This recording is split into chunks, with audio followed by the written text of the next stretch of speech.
So we found the story on him.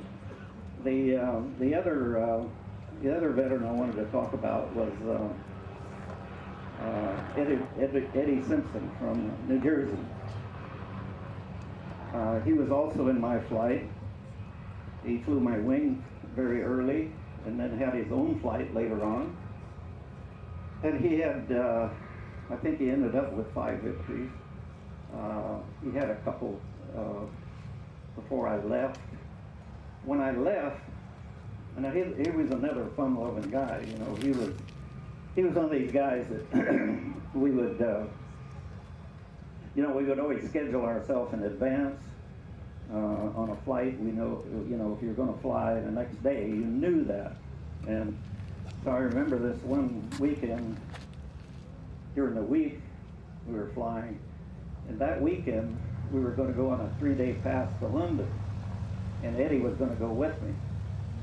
And this mission came up, and I says, okay, I put the names on the board and everything, and he came to me and he says, hey, why don't we go to London first, and then and then come back and do our mission. And I said, no, we're going to fly. And he said, if you just go to London first, he says, then I'll fly into hell and back with you, but I want to go to London. No, I said, you're going to fly. Well, he flew, of course. Well, when I left, he got his own flight and everything, and he was coming near the end of his tour, and we had this mission come up, pretty unusual mission, where we were going to send the bombers from England to Russia, fly a mission, land in Russia, then go to Italy, and then back to England. And they had done that once before, so this was the second time, maybe the third, I don't remember exactly. And of course he wanted to go on it. Then he started to calculate, hey, if I go on this big round robin, I'll exceed my first tour. I'll fly more missions than I need to.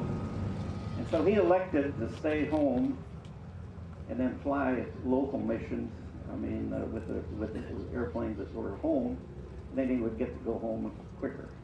So he made that decision. And wouldn't you know, they went out on a little milk run over France. He had a new wingman with him, and the wingman collided with him. He was killed instantly, and Eddie was able to bail out. Well, now this is when the story begins. He bailed out in France, behind the lines. This was after the invasion. The Free French got a hold of him, and security. So they were doing fine. And then the French had lost, and I got this story years and years later, by the way. The French had taken some severe losses. They were going to have a memorial burial in a secluded part of France in the woods. So they were the gathering of them. They all got there together, and the Germans found out about it. So while they were having this ceremony,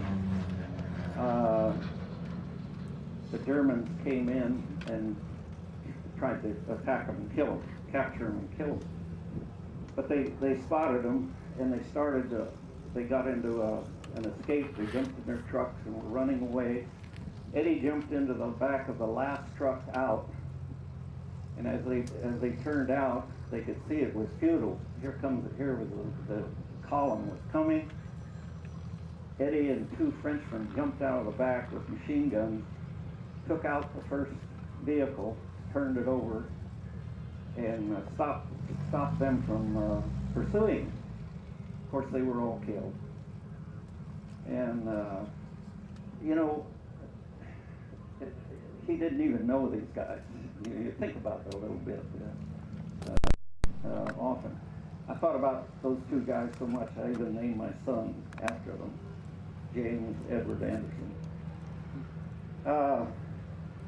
You know, I want to say a little bit about the French people too. I think we sell them a little bit short.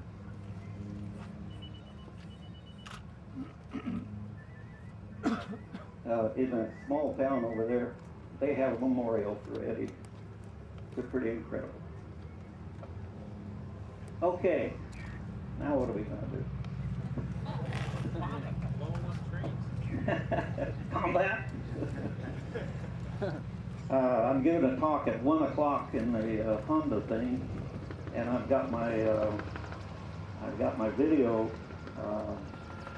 I got my video with me and a PowerPoint thing, and you'll learn what it's like to kill or be killed in aerial combat. We got a couple of stories we can tell.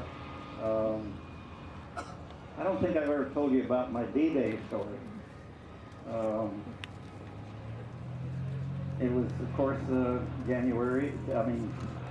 6th, 1944.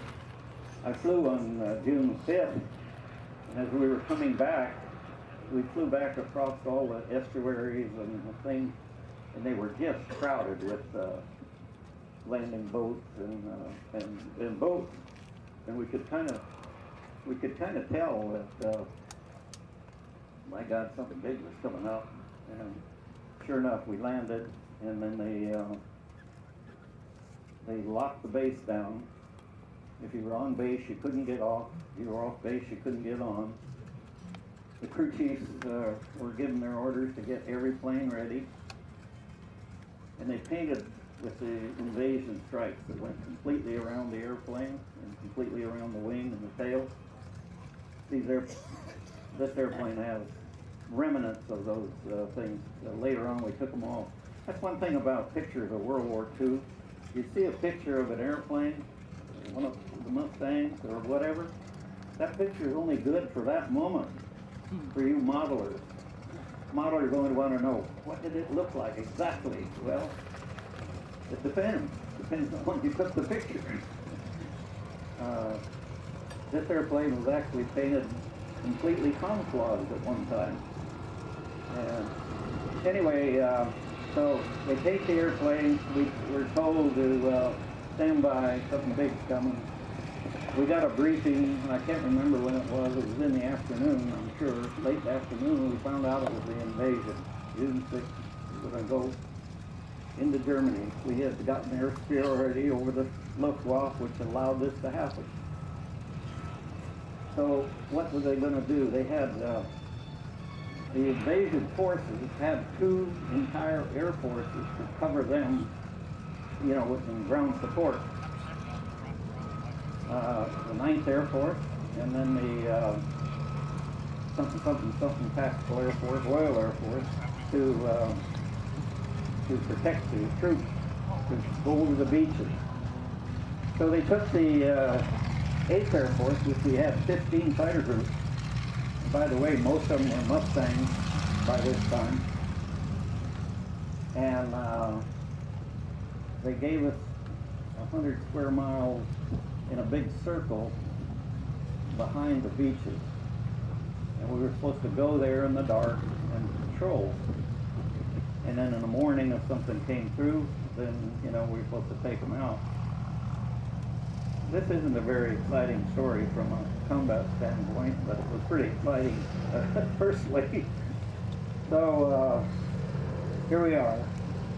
We're going to have 2 squadrons. The group commander is going to fly with our squadron. I'm the second flight of 4.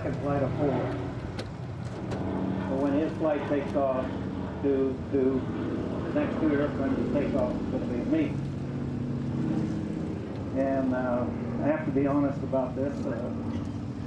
You know, when you screw up, you might as well admit it. But when I go out to my airplane and make my walk around, it was pretty cursory. You know, they always had that airplane ready to go. Set perfectly, just the way I wanted it. It was dark.